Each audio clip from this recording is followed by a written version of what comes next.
On Christmas Eve in my Florida home, after gifting my son, Eddie, a BMW and handing his wife, Maureen, a designer purse, I waited for the moment they would hand me something, anything, that showed I mattered. Instead, my son smirked and said, "Mom, thanks for everything, but Maureen told me it's time you learned a lesson. So, no gifts for you." Maureen sat back with a satisfied smile, unaware that I had come prepared to teach a lesson of my own. My name is Ruth Dawson. I am 73 years old. And if you had told me last Christmas that this year I would be sitting alone in my Naples home, with no plans except sharing this story with strangers who understand betrayal better than my own blood, I would never have believed you. But here I am. And you know what? I am at peace with it. Because some lessons cost you everything to learn, but they give you back something more valuable than any gift wrapped in shiny paper. They give you yourself. Now, before I tell you what happened that night, I want to know something. Where are you right now? Are you watching this from your living room while wrapping presents? Maybe you're in bed, scrolling late at night because you can't sleep. Or perhaps you're like me, spending the holidays quietly, reflecting on the people who broke your trust. Whatever your story is, drop a comment below and tell me where you're watching from and what your Christmas plans are this year. Because I have learned that the people who truly understand you are not always the ones who share your last name. Sometimes they are strangers on the internet who have survived the same kind of heartbreak. And if you have ever felt invisible in your own family, if you have ever given everything and received nothing but cruelty in return, then stay with me. This story is for you. Hit that like button if you believe people should be held accountable for how they treat those who love them. Share this with someone who needs to hear that it is okay to set boundaries, even with your own children. And subscribe, because what happens next will show you that silence is not weakness. Sometimes it is strategy. Now, let me take you back to that night. The night everything changed.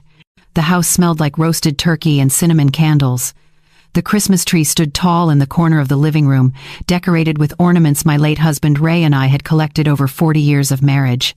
The lights blinked softly, casting a warm glow across the room. I had spent 3 days preparing for this evening. I scrubbed floors that were already clean. I polished silverware that rarely left the drawer. I went to the grocery store twice because I forgot the cranberry sauce Eddie loved as a child. I wanted everything to be perfect. When Eddie and Maureen arrived, I hugged my son tight at the door. For a second, just a second, I felt like I had him back. He smelled like the same cologne Ray used to wear. His arms felt strong and safe. But the moment Maureen stepped inside, her eyes began scanning my home like she was taking inventory. Not admiring, assessing. Dinner was quiet. Eddie talked about work. I asked questions. Maureen scrolled through her phone, barely touching the food I had spent hours preparing. I noticed she was wearing a bracelet I had never seen before. It looked expensive. Far more expensive than anything her boutique job could afford. But I said nothing. Mothers learn to swallow questions when they sense the answers might hurt. After dinner, we moved to the living room for gifts. I handed Eddie a small box first. Inside were the keys to a used BMW I had been saving toward for months.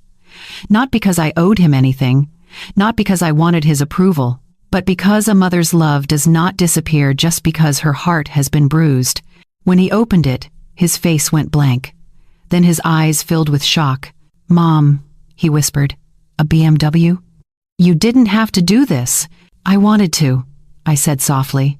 He hugged me, a real hug, the kind that reminded me of the boy he used to be before marriage changed him.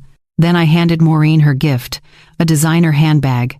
She opened it, glanced at it briefly, said, "Cute," and tossed it onto the couch like it was a dish towel. No thank you. No appreciation. Just a casual dismissal. I folded my hands in my lap and waited, because it was my turn now.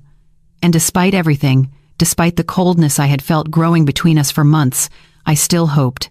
I still believed that maybe, just maybe, they had thought of me too. Eddie cleared his throat. He shifted in his seat. He would not look me in the eye. "Mom," he said slowly, "we didn't get you anything this year." The words hung in the air. I blinked. I told myself I had misheard him. But he kept talking. "Maureen said you need to learn to give without expecting anything back." He tried to laugh. Like it was a joke, like humiliating your mother on Christmas Eve was something light and funny. Maureen leaned back against the couch, arms crossed, a small smile playing at the corner of her mouth. Not embarrassed, not apologetic. Satisfied. The room felt smaller suddenly. The lights on the tree seemed too bright. The warmth I had worked so hard to create felt hollow. I could have cried. Part of me wanted to. But I did not. Because somewhere deep inside me, beneath the shock and the hurt, something else stirred. Clarity. I reached into the drawer beside my chair. My hand did not shake. My voice did not tremble. "Well," I said quietly, "if tonight is about lessons, then let me teach you something." I pulled out a large envelope, thick, heavy, sealed. I placed it on the coffee table between us. Eddie looked confused. Maureen's smile faded just slightly. "Go on," I said. "Open it." They had no idea this night was never going to end the way they expected. But to understand that Christmas Eve, you have to go back. Back to when things started changing. Back to September, when I first realized something was wrong. It began with silence. Eddie used to call me 3, sometimes 4 times a week. Just quick check-ins while he drove to work or made his morning coffee. Nothing deep, nothing long. Just a son letting his mother know he was thinking of her. "Hey, Mom. Just calling to say hi. How's the garden? Mom, did you see that storm coming through? Make sure the shutters are locked. Love you, Mom. Talk soon." Small things. The kind of things you do not appreciate until they stop. In September, those calls became less frequent. A week would pass, then 2 weeks, then nearly a month slipped by without a single word. I told myself he was busy. Newlyweds need time to build their life together. That is natural. That is healthy. But mothers know. We feel distance the way you feel, a coming storm. Something shifts in the air. Something tightens in your chest. One morning, I walked into my kitchen and saw the basket of oranges sitting on the counter. I had bought them 4 days earlier because Eddie always loved fresh squeezed juice.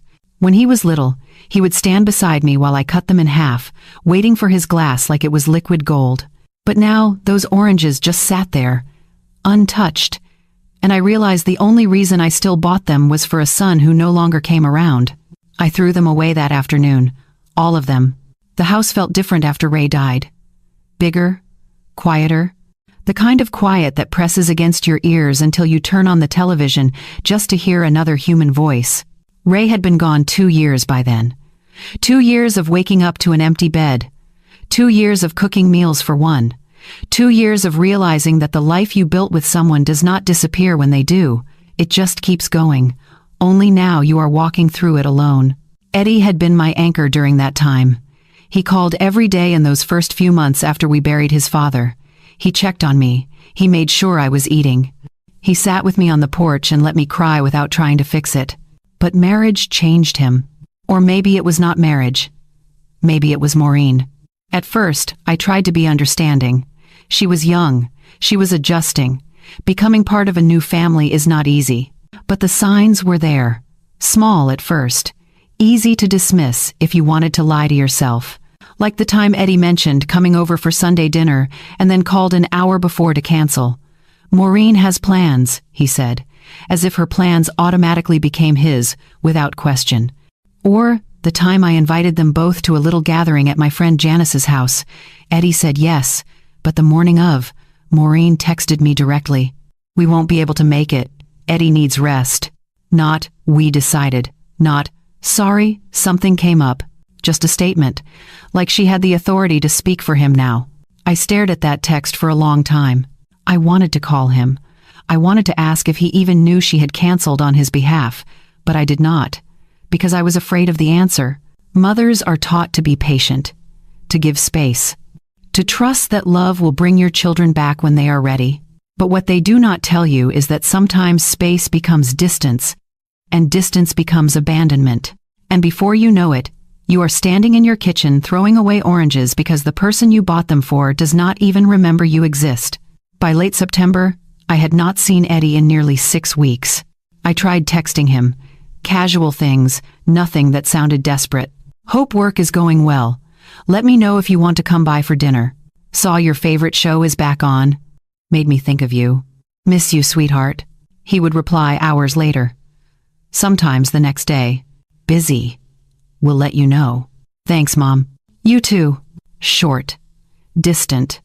Like I was someone he barely knew. One evening, I sat on my back porch watching the sun set over the neighbor's roof. The air was warm, the kind of warmth Florida keeps even as the rest of the country starts pulling out sweaters. I thought about calling Eddie. Really calling him. Not texting. Not leaving it up to him to respond whenever he felt like it. But then I thought about what I would say. Why do not you call me anymore? Did I do something wrong? Do you still love me? And I realized how pathetic that sounded. A mother begging her grown son for attention. So, I did not call. I just sat there, watching the sky turn pink and orange, feeling the weight of loneliness settle deeper into my bones. The next morning, my phone buzzed. A text from Eddie. For a second, my heart lifted. Maybe he was thinking of me. Maybe he wanted to visit. I opened it. Hey, Mom. Maureen and I might stop by this weekend if we have time. She wants to talk to you about something. Not, I want to see you. Not, I miss you. If we have time. I read those words over and over. If we have time. Like I was an errand. A task to check off between grocery shopping and laundry. And the second part. She wants to talk to you about something. Not Eddie. Maureen. I set the phone down on the kitchen table and stared at it for a long time. Something inside me knew. Not the details. Not the full picture. But enough. Enough to know that the son I raised, the boy who used to hug me goodnight and tell me I was the best mom in the world, was slipping away. And the woman he married was the one holding the door open. They came over that Saturday. I spent the morning cleaning even though the house was already spotless. I vacuumed the living room twice. I changed the hand towels in the bathroom.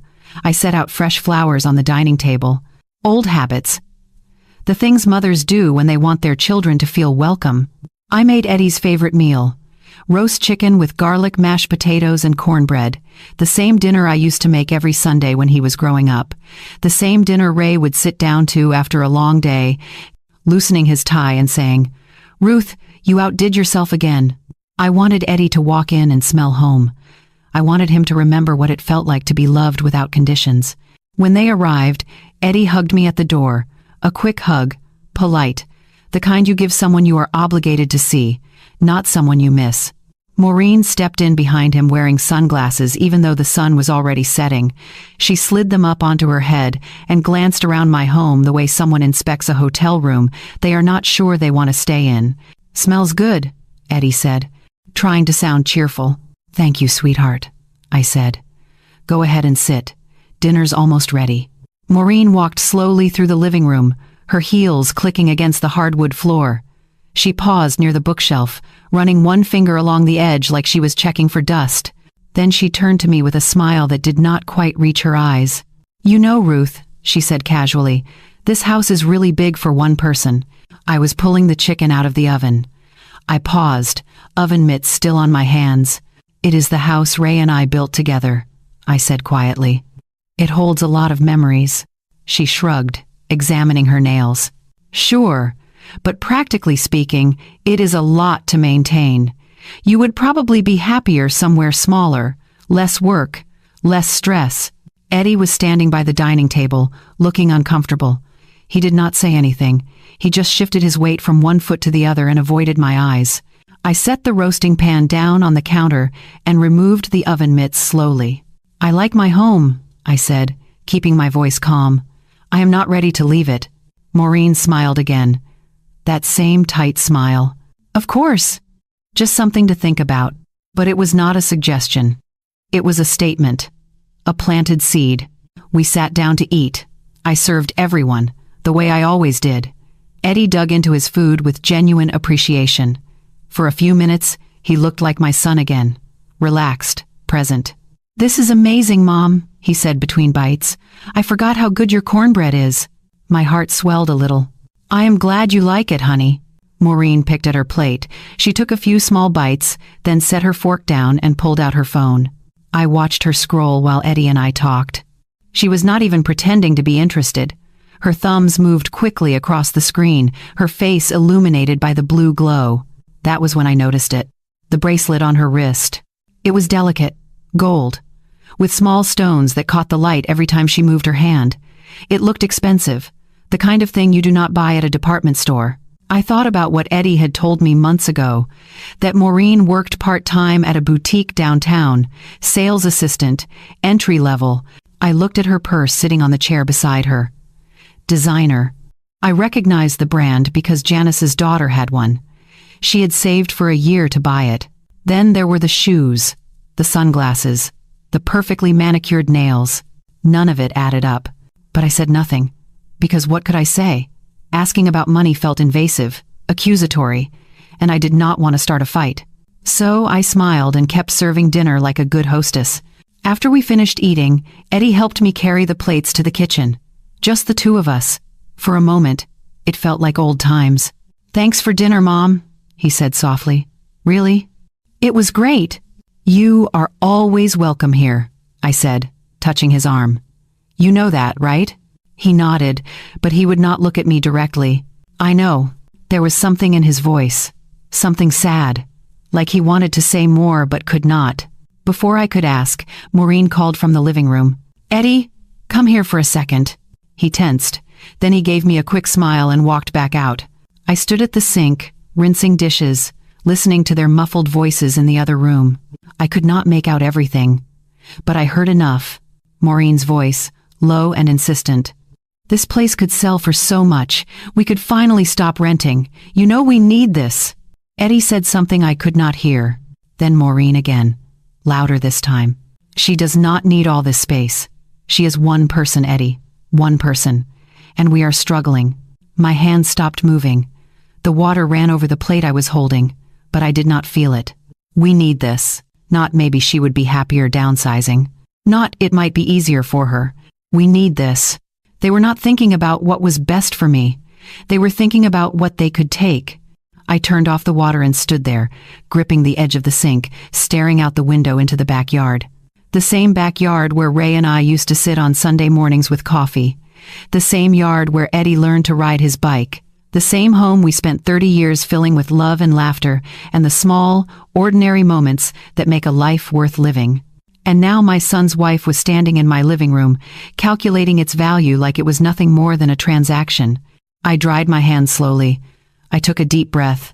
Then I walked back into the living room with a smile on my face. "Anyone want dessert?" I asked brightly. "I made peach cobbler." Maureen glanced at her phone. "Actually, we should get going. Early morning tomorrow." Eddie nodded quickly, like he was relieved to have an excuse to leave. They gathered their things. Maureen gave me a brief, obligatory hug. Eddie hugged me a little longer, but it still felt distant. "Thanks again, Mom," he said. "Anytime, sweetheart." I stood at the door and watched them walk to their car. Maureen was already on her phone before she even got in. Eddie looked back once, just once, and gave me a small wave. Then they drove away. I closed the door and leaned against it. The house was quiet again. Too quiet. I walked back into the dining room and looked at the table. 3 plates, 3 glasses, evidence that people had been here, but it felt emptier now than it had before they came. I sat down in Ray's old chair and stared at the wall. Maureen's words played over and over in my mind. "We need this." Not, "we hope." Not maybe. Need. And Eddie had said nothing to defend me, nothing to stop her. That was when I realized something I had been avoiding for months.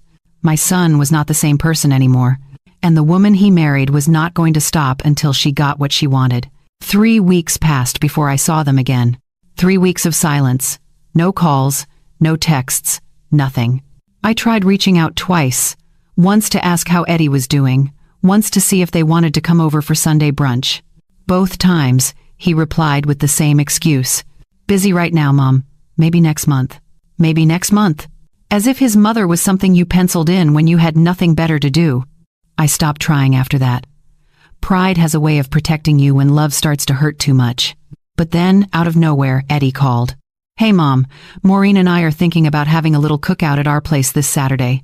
Nothing fancy, just burgers and hanging out. You should come." I was so surprised, I almost dropped the phone. "Really?"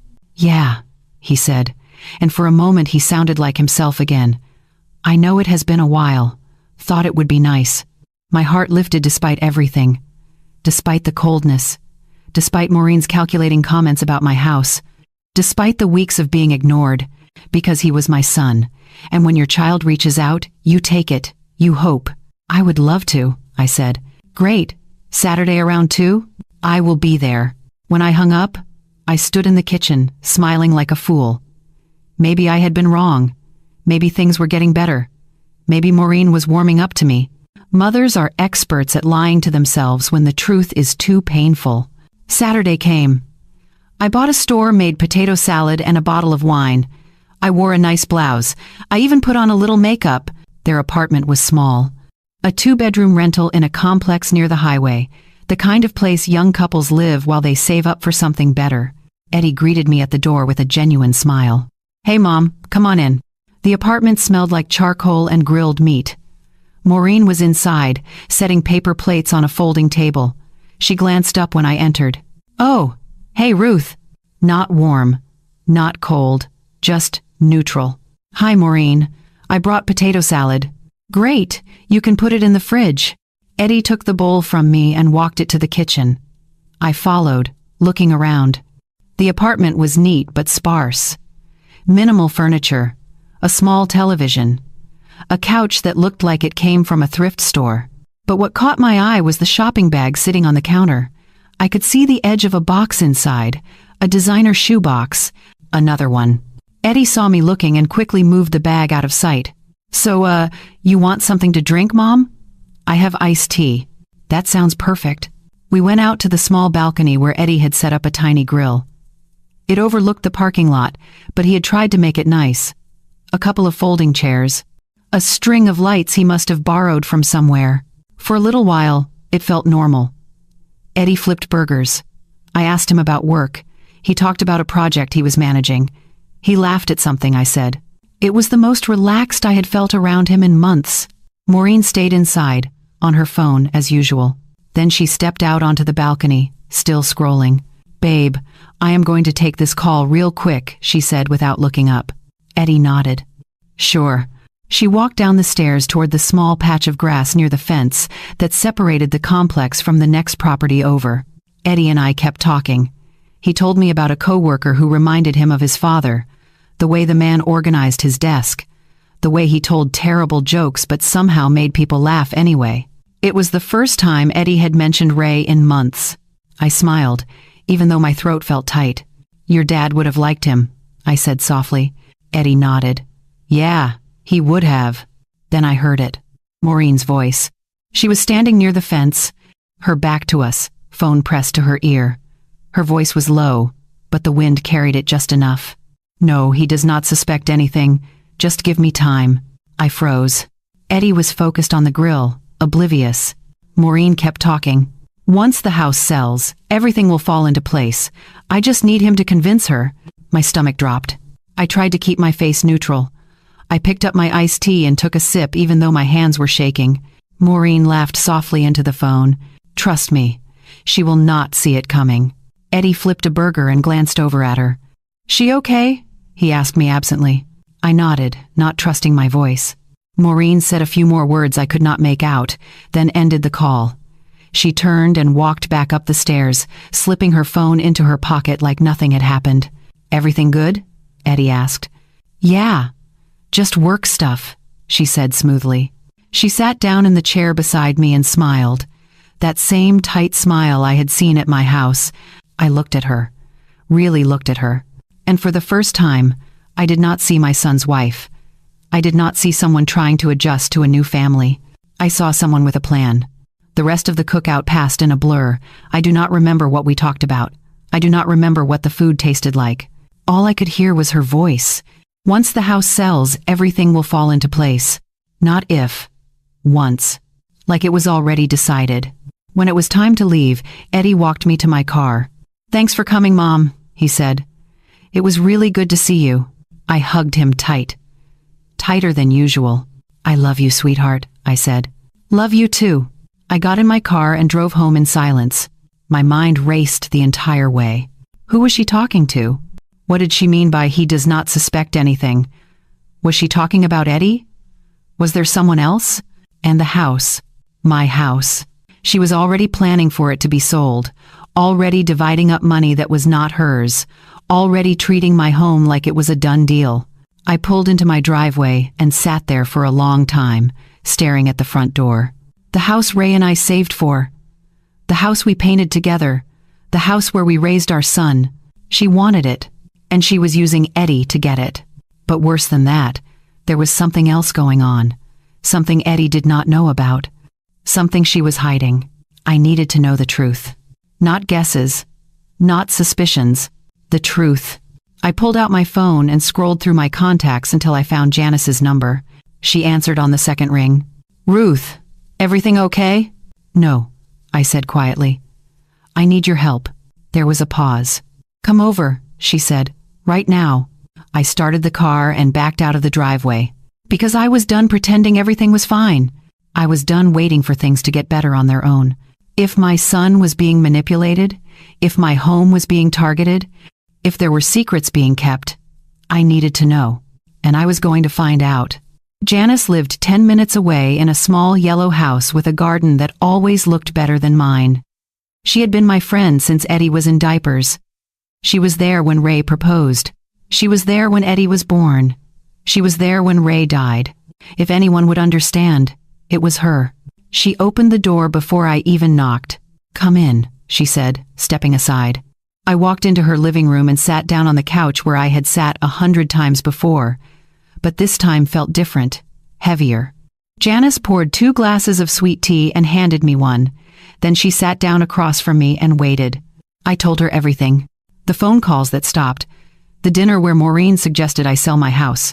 The cookout where I overheard her talking about a plan. The expensive things she kept buying. The way Eddie had changed. When I finished, Janice was quiet for a long moment. Then she leaned forward and took my hand. "Ruth," she said gently, "this is not something you guess about. You need to know the truth, not suspicions, not assumptions, the truth." "But how?" I asked. "I cannot just accuse her of something without proof. Eddie would never forgive me." Janice nodded slowly. "I know someone," she said. "A retired police officer. He does private investigation work now, quietly, professionally. If there is something going on, he will find it." My stomach twisted. "You mean hire someone to follow her?" "I mean find out if your instincts are right," Janice said firmly. "Because if they are, Eddie is in danger. Not physical danger, but the kind that ruins lives. Financial danger, emotional danger. And you cannot protect him if you do not know what you are protecting him from." I stared down at my tea. What if I am wrong? What if I am just a paranoid old woman who cannot let go of her son? Janice squeezed my hand. "Then you will know that too. And you can let it go." "But Ruth, I have known you for 40 years. You are not paranoid, you are careful, and your instincts have never been wrong." I looked up at her. "What is his name?" "Mr. Patel," she said. "He helped my cousin last year when she thought her business partner was stealing from her. Turned out she was right. Patel found everything. Quietly. No drama, just facts." She wrote down his number on a piece of paper and handed it to me. I stared at it for a long time. Hiring someone to investigate your own family felt like a betrayal. It felt like admitting that love was not enough, that trust had limits. But then I thought about Maureen's voice near the fence. Once the house sells, everything will fall into place. I thought about the expensive jewelry, the designer bags, the way she looked at my home like it was already hers. I folded the paper and put it in my purse. "Thank you," I said quietly. Janice walked me to the door and hugged me tight. "You are doing the right thing," she whispered. I drove home and sat in my driveway for 20 minutes before going inside. The next morning, I called Mr. Patel. His office was small, tucked above a tax preparation service in old downtown Naples. The stairs creaked as I climbed them. The hallway smelled faintly of coffee and old paper. When I knocked, a calm voice said, "Come in." Mr. Patel was older than I expected, maybe 65. Glasses, a kind face, the kind of man you would trust to tell you the truth even when it hurt. He gestured to the chair across from his desk. "Mrs. Dawson?" "Yes. Janice told me you might call. Please sit." I sat down and folded my hands in my lap. I did not know where to start.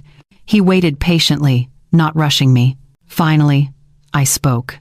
"I think my daughter-in-law is planning something that involves my house." And maybe someone else. I do not have proof, just a feeling. And one conversation I was not supposed to hear. I told him everything. The same story I had told Janice. He listened without interrupting. He took notes on a yellow legal pad. When I finished, he set his pen down and looked at me. "Mrs. Dawson," he said gently, "what you are describing sounds like a pattern. The expensive items, the pressure to sell your home, the private phone calls. These are not random. They suggest intent. So you think I am right?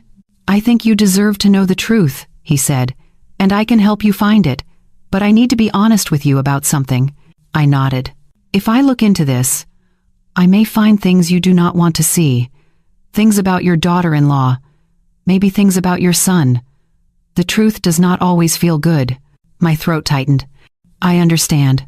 He leaned back in his chair. "I will need 2 weeks, maybe less. I will follow her, document her activities, look into her finances if possible, see who she is meeting with, and then I will bring you everything I find." "How much will this cost?" He named a price. It was more than I wanted to spend, but less than losing my home, less than watching my son be used. "Okay," I said. He nodded and stood, extending his hand. "I will be in touch soon." I shook his hand and left. The next 2 weeks were the longest of my life. I tried to keep myself busy. I cleaned the house even though it did not need it. I baked bread I did not eat. I organized closets that were already organized. Every time my phone rang, my heart jumped. But it was never him, just telemarketers, just spam calls. Eddie texted me once during those 2 weeks. "Hey Mom, hope you are doing okay. We will try to visit soon." We will try. Not, we miss you. Not, we want to see you. We will try. I stared at that message for a long time before replying. "Looking forward to it, sweetheart." I did not hear back. At night, I lay awake staring at the ceiling, imagining what Patel might find. Part of me hoped he would find nothing, that Maureen was just materialistic, that the phone call meant something harmless, that I was overreacting. But another part of me, the part that had been silenced by doubt and guilt for months, knew better. Mothers know. We feel danger around our children the way animals sense storms. And I had been sensing this storm for a long time. On the 14th day, my phone rang. Unknown number. I answered. "Mrs. Dawson, this is Mr. Patel." My hand tightened around the phone. "Yes? I have what you asked for," he said quietly. "You should come by." My heart sank. "Did you find something?" There was a pause. "Yes," he said. "I think it is better if we talk in person." I closed my eyes. "I will be there in an hour." I hung up and sat down on the edge of my bed. My hands were shaking. For 2 weeks, I had been telling myself that maybe I was wrong. Maybe this was all in my head. Maybe I was just a lonely widow looking for problems where there were none. But the tone in Patel's voice told me everything I needed to know. He had found something. And it was bad. I stood up slowly, grabbed my purse, and walked to my car. The drive to his office felt longer than it should have. Every red light seemed to last forever. Every turn felt deliberate. When I finally climbed those creaky stairs again and knocked on his door, he opened it immediately. His face was serious. "Come in, Mrs. Dawson." I walked inside and sat in the same chair I had sat in 2 weeks ago. Patel sat down across from me and placed a thick manila folder on the desk between us. He looked at me for a long moment. "Before I open this," he said gently, "I want you to know that what you are about to see is going to hurt. But you asked for the truth, and you deserve it." I nodded, my throat too tight to speak. He opened the folder slowly, and then he said the words I will never forget. "You should brace yourself." The first thing Mr. Patel pulled from the folder was a photograph. He slid it across the desk toward me, without saying a word. I picked it up with trembling hands. It was Maureen, standing outside a restaurant I did not recognize, wearing a dress I had never seen her in, smiling. But she was not alone.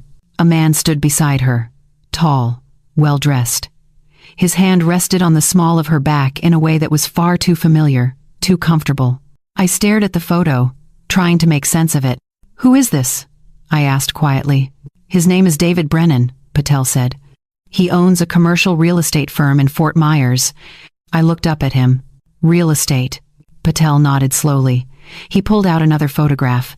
This one showed Maureen and the same man getting into a sleek black car. His hand was on her waist again. She was laughing. Another photo. The two of them entering a hotel. My stomach turned. "How long has this been going on?" I asked, my voice barely above a whisper. "At least 4 months," Patel said. "Maybe longer." I followed her on 3 separate occasions. Each time she met with him. Lunch, dinner, hotels. He paused. "Mrs. Dawson, I need to show you something else." He pulled out a stack of printed pages. Receipts, bank statements, credit card bills. "Maureen has been spending money well beyond what her income should allow," he explained. "The boutique where she works pays about $12 an hour. She works part-time. That is maybe $1,500 a month after taxes." He pointed to one of the receipts. "This bracelet she bought 2 weeks ago? $3,000. Paid in cash." Another receipt. "This purse? $2,200. Also cash." He spread the papers out in front of me. "In the last 6 months, she has spent close to $30,000 on luxury items, none of it traceable to credit cards in her name, all cash purchases." I stared at the numbers. "Where's she getting the money?" Patel's expression darkened. "That is where it gets worse." He pulled out another document, an email, printed, highlighted in places. I was able to access some communication between Maureen and Mr. Brennan through a contact I have. This email was sent 3 weeks ago. He handed it to me. I read it slowly. The words blurred at first. I had to blink several times to focus. It was from Maureen to David. The subject line read, "Timeline update." I kept reading. "David, Eddie is finally coming around. I have been working on him for months about the house. He is starting to see it my way. His mother does not need that much space.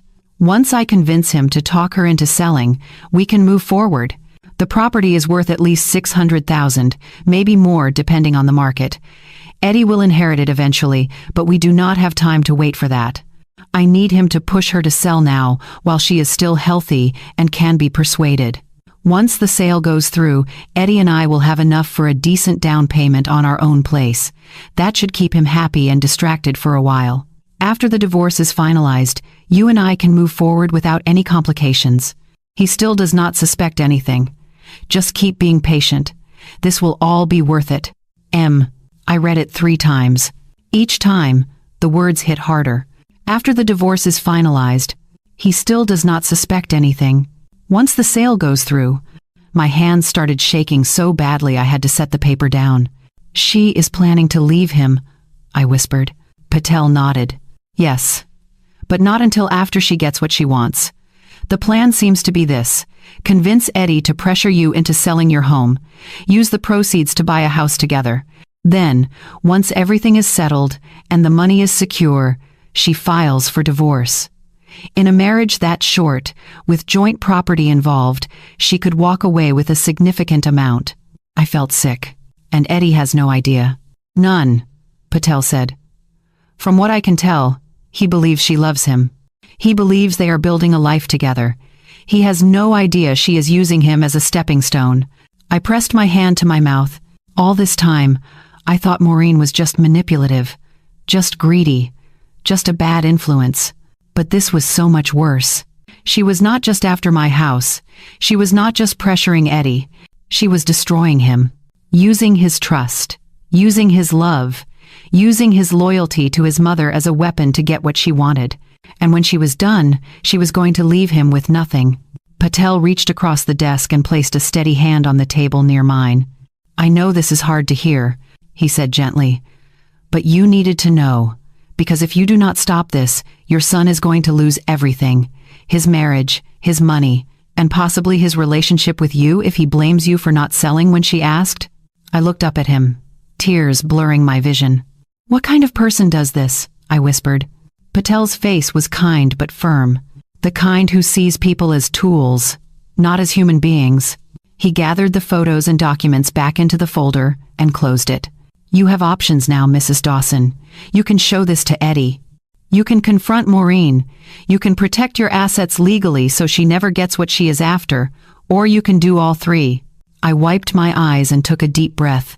"I need to protect my home first," I said, "before anything else. If she is planning to manipulate Eddie into making me sell, I need to make sure that is not even possible." Patel nodded. "Smart. I know a good family attorney, someone who specializes in estate planning and asset protection. I can give you her number." "Please." He wrote down a name and number on a small card and handed it to me. "Attorney Sarah Harris." "Wait. Sarah is a prohibited name. Let me change that. Attorney Rebecca Harris. She will be able to help you set up a trust or other legal protections," Patel said. "Make sure your property stays yours, no matter what anyone tries." I took the card and slipped it into my purse along with the folder. "Thank you," I said quietly, "for finding the truth, even though it hurts." Patel stood and walked me to the door. "Mrs. Dawson," he said as I stepped into the hallway, "you are stronger than you think, and you are doing the right thing, not just for yourself, for your son too." I nodded, though I was not sure I believed him. I walked down those creaky stairs and out into the sunlight. The world looked the same as it had an hour ago. The same streets, the same sky, the same warmth in the air. But everything had changed. I got into my car and sat there for a long time, staring at the folder on the passenger seat. Inside were photographs of betrayal, proof of lies, evidence of a plan designed to destroy my son's life and steal everything my husband and I had worked for. I thought about Eddie, the way he used to look at Maureen when they first started dating, like she was the most wonderful thing that had ever happened to him. I thought about the way he defended her, the way he pulled away from me to make her happy, and now I knew why. Because she had been whispering in his ear for months, planting seeds of doubt, making him believe that his mother was the problem, that I was holding them back, that my house was an opportunity, not a home. And he believed her, because he loved her, and she was using that love like a tool. I picked up the folder and held it against my chest. She was never coming for just my son. She was coming for everything, but she made one mistake. She underestimated me. She thought I was just a lonely old widow who would do anything to keep her son happy.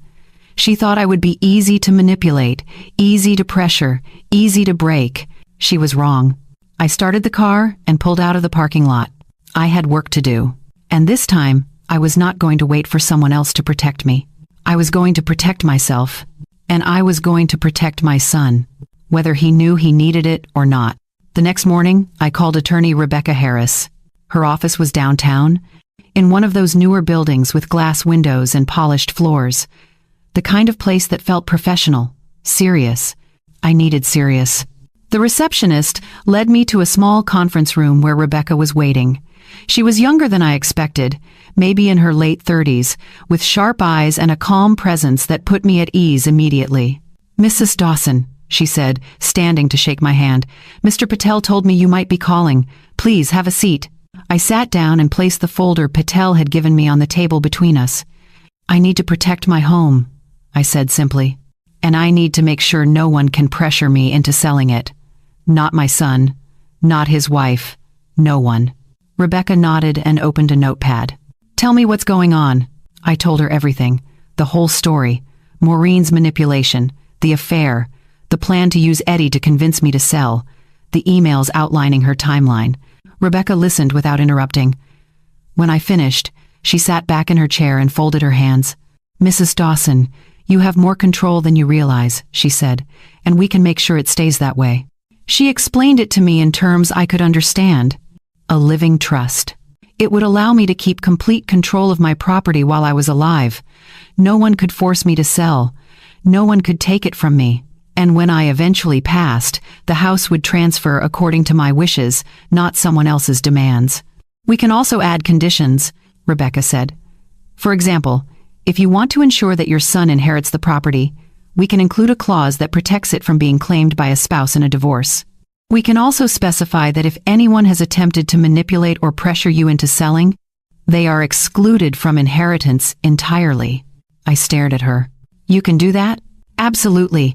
It's your property, Mrs. Dawson. You get to decide what happens to it. Not your son, not his wife. You." For the first time in months, I felt something I had almost forgotten. Power. Not over other people, but over my own life. My own choices. "I want that," I said firmly. "All of it." Rebecca smiled. "Good. I'll draft the documents. You'll need to sign them in front of a notary, and I'll make sure everything is filed properly. Once it's done, your home is protected. Permanently." She paused. "But I have to ask, what are you planning to do about your son? Are you going to tell him what you found?" I thought about that for a long moment.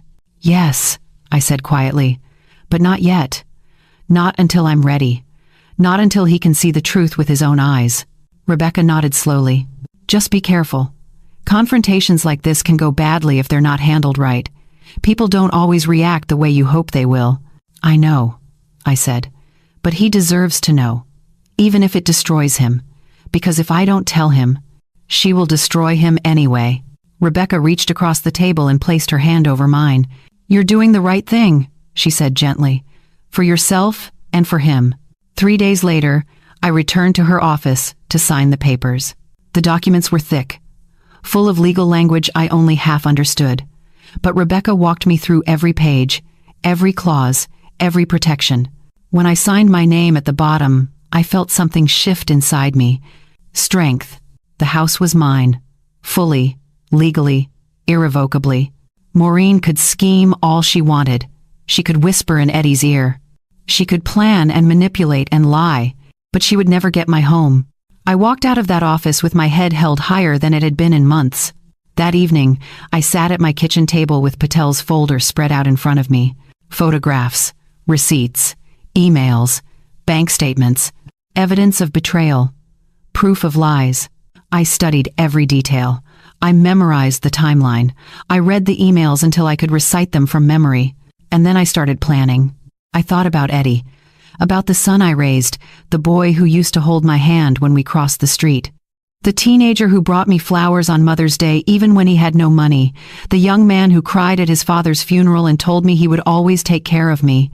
That boy was still in there somewhere, buried under Maureen's manipulation, confused by her lies, blinded by love. But he was still there, and I was going to bring him back.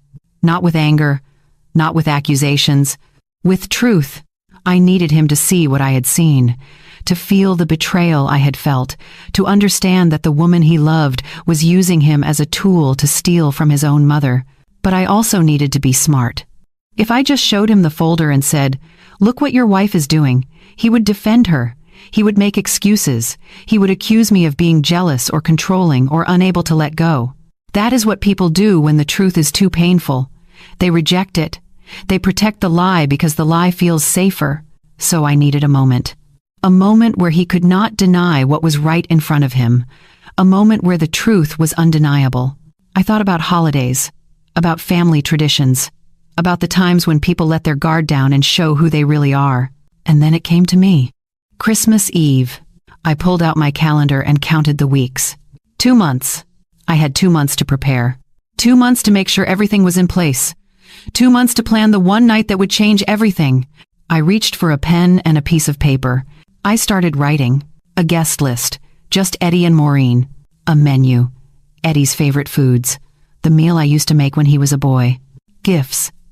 I thought carefully about this. What would mean something to Eddie? What would show him I still loved him, even after everything? A car. He had been talking about wanting a nicer vehicle for months. I had been saving, not because I owed him anything, but because love does not stop just because it has been hurt.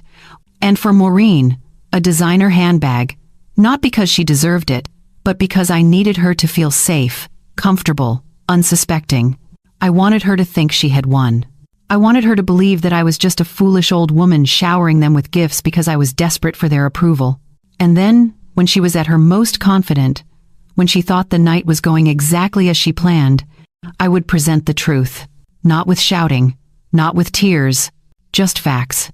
Photographs, emails, receipts. Let the evidence speak for itself. I folded the paper and set it aside. Then I pulled out a large manila envelope from the drawer. The kind with a metal clasp. Slowly, carefully, I placed every piece of evidence inside. The photos of Maureen with David, the receipts showing cash purchases, the printed emails outlining her plan, the bank statements, all of it. I sealed the envelope and wrote Eddie's name on the front in neat handwriting. Then I placed it in the drawer of the table beside my favorite chair in the living room, the same chair where I would sit on Christmas Eve. The same chair where I would hand my son the truth. I stared at the envelope for a long time.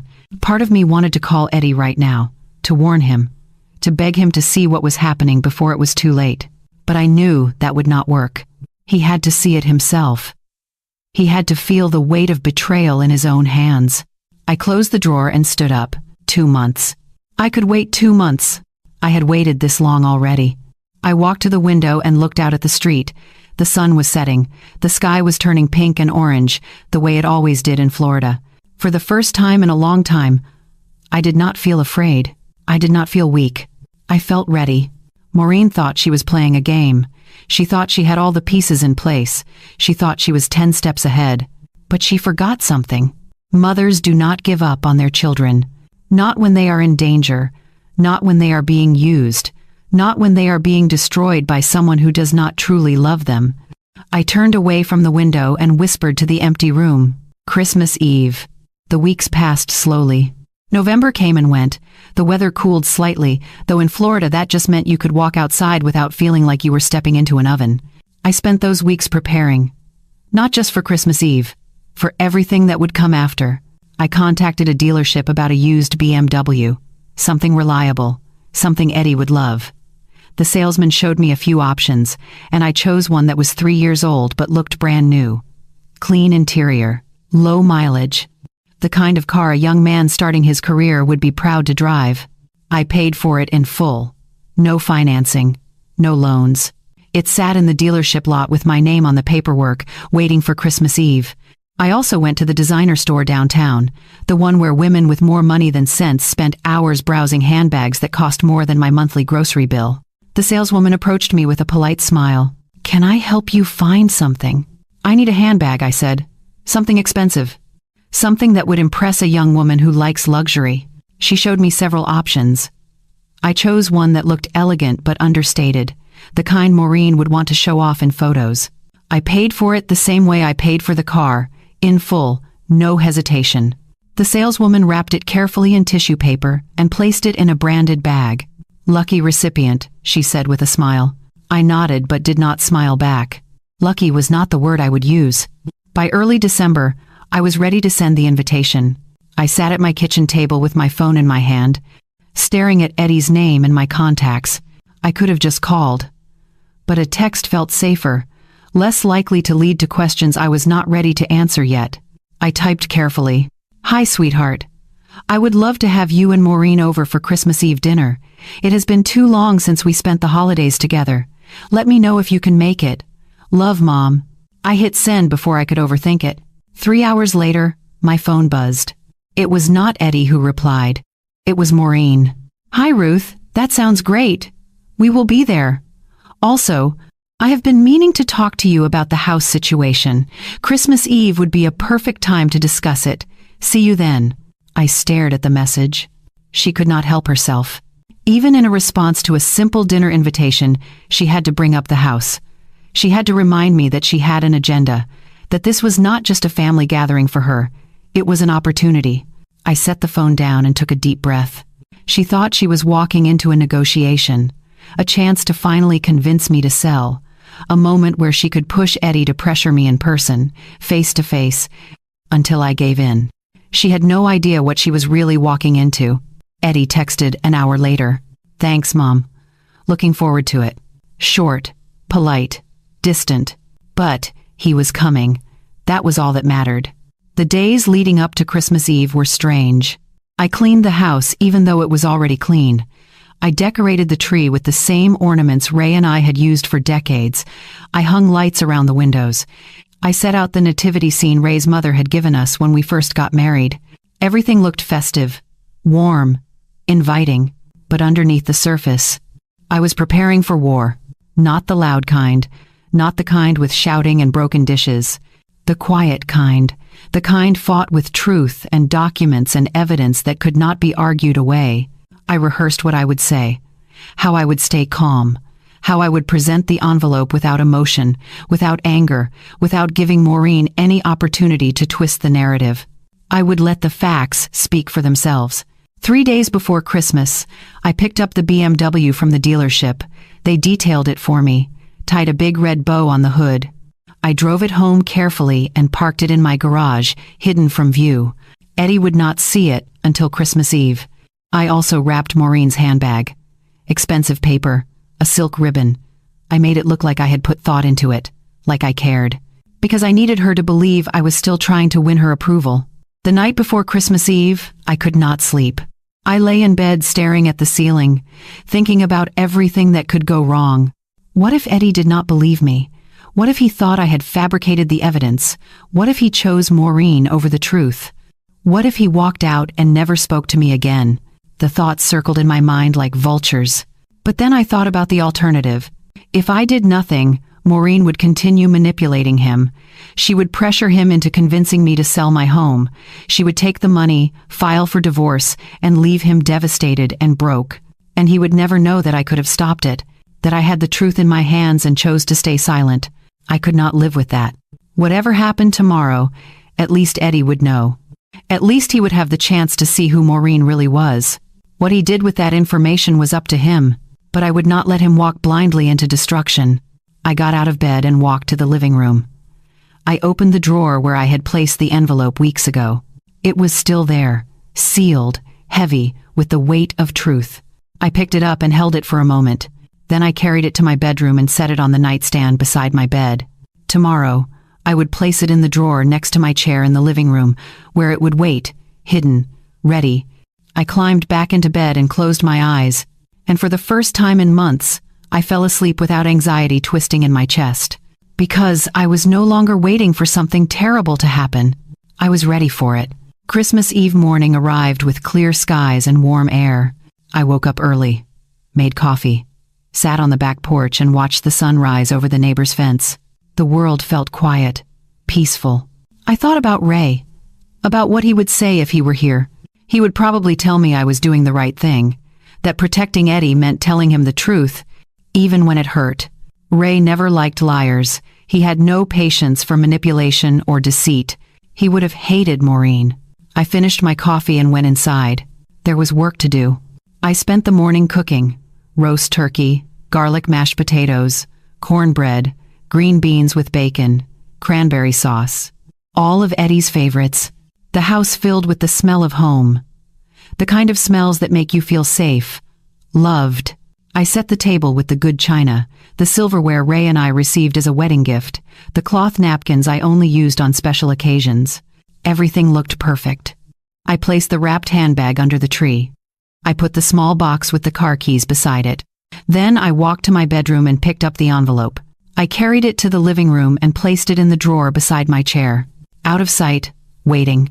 I stood there for a moment, staring at the closed drawer. Tonight, everything would change. Either Eddie would see the truth and choose to protect himself, or he would reject it and choose Maureen. Either way, I would know. And I would finally stop living in this painful limbo of watching my son be destroyed and being powerless to stop it. I took a deep breath. Then I went to the kitchen to finish preparing dinner. It was almost time. They arrived at 6 o'clock sharp. I heard the car pull into the driveway and took a deep breath before opening the door. Eddie stood on the porch holding a bottle of wine. He smiled when he saw me, but it did not quite reach his eyes. The kind of smile you give when you are not sure what to expect. "Hey, Mom. Merry Christmas." "Merry Christmas, sweetheart." I hugged him tight. He hugged back, but only for a moment before stepping away. Maureen walked up behind him, scrolling on her phone. She glanced up briefly. "Hi, Ruth. Something smells good." "Thank you. Come in. Dinner is almost ready." They stepped inside. Eddie looked around at the decorations, the tree, the table set with china. "Wow, Mom, you really went all out." "I wanted it to be special," I said softly. Maureen wandered into the living room, her eyes scanning everything.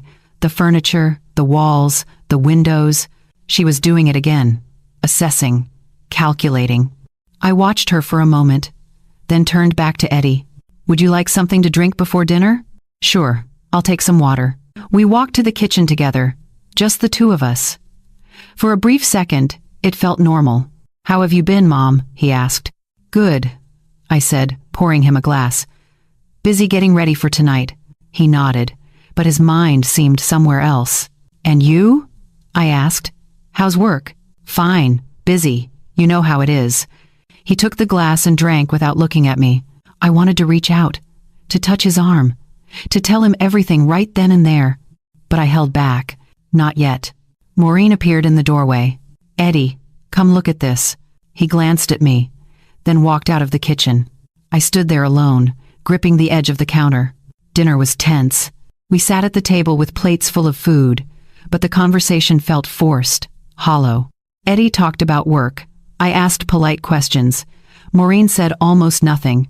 She picked at her turkey, scrolled through her phone between bites, and checked her watch twice, like she had somewhere better to be. I tried to ignore it. I focused on Eddie. On the way, he ate the mashed potatoes the same way he had as a child, mixing in too much butter. For a moment, I allowed myself to remember the boy he used to be. The boy who laughed at my terrible jokes. The boy who helped me carry groceries without being asked. The boy who told me I was the best cook in the world even when I burned the roast. That boy was still in there. I had to believe that. After dinner, we moved to the living room. The tree lights blinked softly. The room felt warm, almost peaceful, but my heart was pounding. "Should we do gifts?" I asked, keeping my voice light. Eddie nodded. "Sure." I reached under the tree and pulled out the small box first, the one with the car keys inside. I handed it to Eddie. "This is for you, sweetheart." He looked surprised. "Mom, you didn't have to get me anything." I wanted to. He opened the box slowly. When he saw the keys, his face went blank. Then his eyes widened. "Mom, are these?" "Go look in the garage," I said quietly. He stood up, holding the keys like they might disappear if he moved too fast. He walked to the side door that led to the garage and opened it. I heard his breath catch. "Mom, a BMW." He turned to look at me, his face a mixture of shock and disbelief. "You didn't have to do this." "I know," I said, "but I wanted to. You work hard. You deserve something nice." He walked back into the living room and hugged me.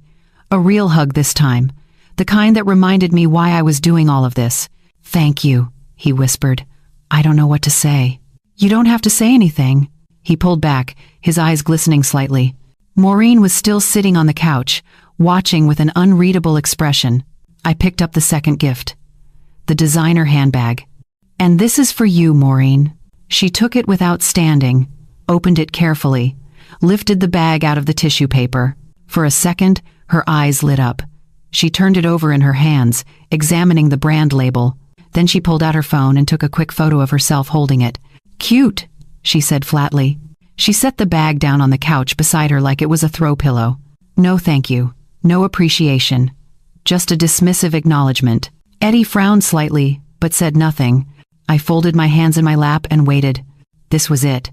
The moment I had been dreading and preparing for at the same time. Eddie cleared his throat. "Mom, about your gift." I looked at him. He shifted uncomfortably. He would not meet my eyes. "We didn't get you anything this year." The words hung in the air. I blinked. My chest tightened. "Oh," I said softly. Eddie tried to laugh it off. "Yeah," Maureen said. "Well, she said you need to learn to give without expecting anything back. You know, like, generosity shouldn't come with strings attached." He was trying to make it sound reasonable, philosophical even. But the words landed like stones. I looked at Maureen. She was leaning back against the couch, arms crossed, a small, satisfied smile on her face. Not embarrassed, not apologetic, proud.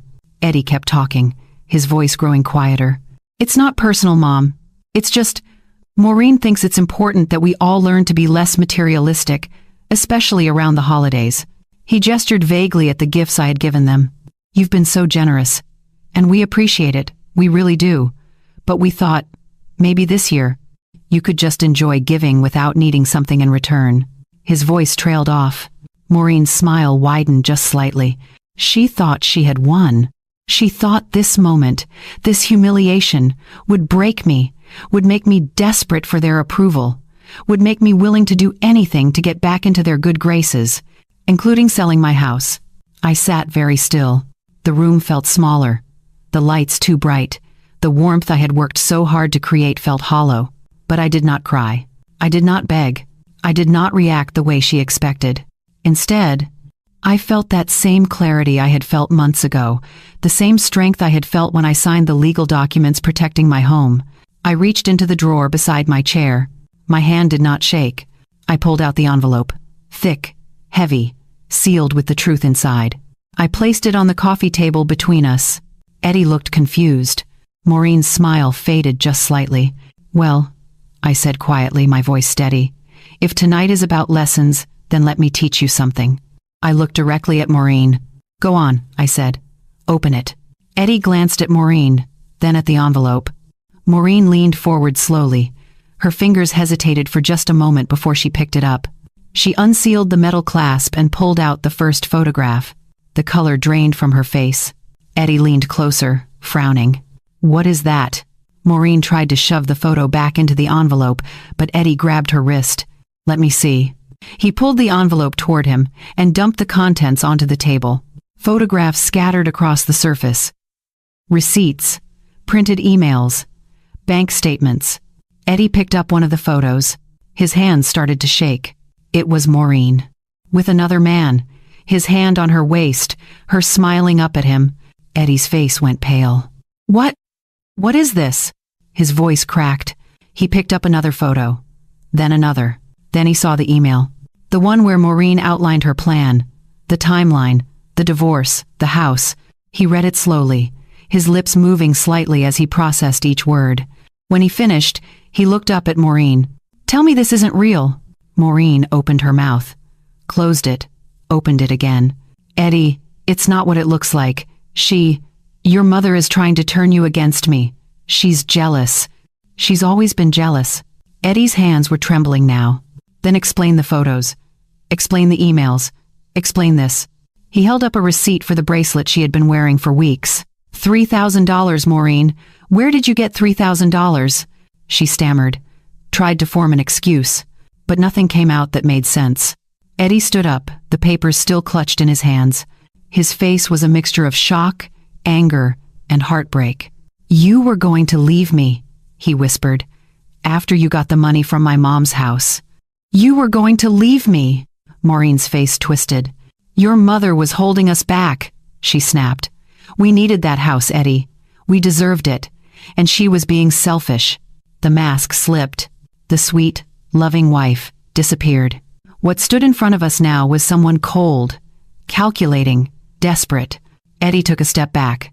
"Get out." Maureen blinked. "What?" "Get out." His voice was low, controlled, but shaking with rage. "Eddie, please, just listen." "No," he shouted. "Get out of my mother's house. Now." Maureen stood frozen for a moment. Then, with a burst of fury, she grabbed her purse and the designer handbag I had given her. "Fine. You'll regret this, Eddie. You'll regret choosing her over me." She stormed toward the door, her heels clicking sharply against the floor. She slammed it so hard the ornaments on the tree rattled. And then she was gone. The silence after Maureen left was deafening. Eddie stood in the middle of the living room, still holding the photographs in his trembling hands. His face was pale, his breathing shallow. Then his knees buckled. He collapsed onto the couch, covering his face with his hands. And he broke. Deep, shaking sobs that came from somewhere I had not heard in years. Not since Ray's funeral. Not since the day we buried the man who had raised him to be better than this. I moved slowly toward him and sat down beside him. I did not say anything at first. I just placed my hand gently on his shoulder. He flinched, then leaned into me, burying his face against my shoulder the way he used to when he was small and the world felt too big. "I'm so sorry, Mom," he choked out between sobs. "I'm so sorry." "Shh," I whispered. "It's okay." "It's not okay," he said, pulling back to look at me. His eyes were red, filled with tears and shame. I let her say those things to you. I stood there and watched her treat you like you were nothing. I believed her when she said you were being selfish. I actually believed her." His voice cracked. "And tonight, what I said to you about not getting you a gift, about you needing to learn a lesson." He shook his head, unable to finish. "Eddie," I said gently, taking his hand in mine, "you trusted someone you loved. That's not a flaw. That's being human. But I should have seen it, he said desperately. I should have known. The expensive things. The way she talked about your house. The way she kept pulling me away from you. He wiped his eyes roughly. How could I have been so blind? I squeezed his hand. Because love makes us blind sometimes. It makes us want to believe the best in people, even when the signs are there. And she was very good at what she did. She manipulated you slowly, carefully. You didn't stand a chance. Eddie looked down at the photographs scattered across the table. How long have you known? Since September, I said quietly. I overheard her on the phone at your cookout, talking about a plan, about the house. I knew something was wrong, but I didn't know how deep it went, so I hired someone to find out. He looked at me, stunned. You hired an investigator? I nodded. I had to know the truth. Not for me, for you. Because I could see what she was doing to you. I could see you pulling away, changing, and I knew that if I didn't stop it, she was going to destroy you. Eddie's face crumpled again. I almost let her, he whispered. I almost convinced you to sell this house. She kept saying we needed it, that it was the only way we could move forward. And I was starting to believe her. He looked around the living room, at the tree, at the photos of Ray on the wall, at the home his parents had built. I almost took this away from you. But you didn't, I said firmly. And that's what matters. He shook his head. Only because you stopped me. If you hadn't found out, if you hadn't showed me tonight. His voice broke. I would have lost everything. The house, you, my self-respect, everything. I pulled him close again. You haven't lost me, I said softly. You will never lose me. I'm your mother. That doesn't change, no matter what. We sat like that for a long time. The tree lights blinked softly. The house was quiet except for the sound of Eddie's breathing as he tried to calm down. Finally, he pulled back and wiped his eyes. What do I do now? He asked. About Maureen. About everything. I took a deep breath. You protect yourself. Legally, financially, emotionally. You talk to a lawyer. You make sure she can't take anything from you. And then you start rebuilding your life. Eddie nodded slowly, like he was trying to absorb it all. And you, he said, looking at me. The house. Did you do anything to protect it? I smiled faintly. I set up a living trust. The house is legally protected. No one can force me to sell it. And when I'm gone, it will go to you, with conditions that protect it from anyone who tried to manipulate me. Eddie let out a shaky breath. You thought of everything. I had to, I said simply, because I knew you couldn't see what was happening, and I wasn't going to let her take everything your father and I worked for. He reached over and hugged me again. Tight, desperate. I love you, Mom. I'm so sorry I didn't see it sooner. I love you too, sweetheart, and you're going to be okay. It's going to hurt for a while, but you're going to be okay. He nodded against my shoulder. We sat there together as the night grew late. The food sat untouched on the table. The gifts remained under the tree. But for the first time in months, I had my son back. Not the version Maureen had shaped him into, not the distant, cold stranger who avoided my calls. The real Eddie, the boy I raised, the man his father would have been proud of. Eventually, Eddie stood up. I should go, he said quietly. I need to figure out where I'm staying tonight. I can't go back to the apartment. You'll stay here, I said firmly. In your old room, for as long as you need. His eyes filled with tears again. Thank you. I walked him upstairs and showed him to the guest room. The same room he had slept in as a teenager. I had kept it the same all these years, just in case. Get some rest, I said. We'll figure everything out tomorrow. He nodded and closed the door. I walked back downstairs and stood in the living room, looking at the mess on the coffee table. The photographs, the emails, the evidence of betrayal. I gathered it all up slowly and placed it back in the envelope. Then I walked to the fireplace and stared at the flames I had lit earlier in the evening. Part of me wanted to burn it all, to destroy the evidence and pretend none of it had ever happened. But I didn't, because Eddie might need it. For the divorce, for the lawyers, for proof of what she had done. I set the envelope aside and sat down in my chair. The house was quiet now, peaceful. Christmas Eve hadn't given me joy. It hadn't given me the warm family gathering I had hoped for when I sent that invitation weeks ago. But it had given me something more important: clarity, freedom, and my son back. I thought about Maureen, about where she was right now, probably calling David, probably already planning her next move. But she had lost. She hadn't gotten the house. She hadn't gotten the money. And she had lost Eddie. All because she underestimated a mother's love. All because she thought I was weak. I smiled faintly and looked at the tree. The ornaments Ray and I had collected over the years blinked softly in the light. "We did it, Ray," I whispered. "We protected him." I sat there for a long time, thinking about everything that had happened, everything I had learned. That silence is not weakness. That patience is not surrender. That sometimes the people we love need to be protected from their own choices. And that boundaries, even painful ones, are acts of love. I stood up slowly and turned off the tree lights. Then I walked upstairs to bed. Tomorrow, Eddie would wake up in his childhood room. He would have to face the reality of everything he had lost. He would have to grieve, rebuild, start over. But he would not do it alone, and he would do it as himself, not as someone else's tool. As I lay in bed, I thought about all of you watching this, all of you who have felt invisible in your own families, all of you who have given everything and received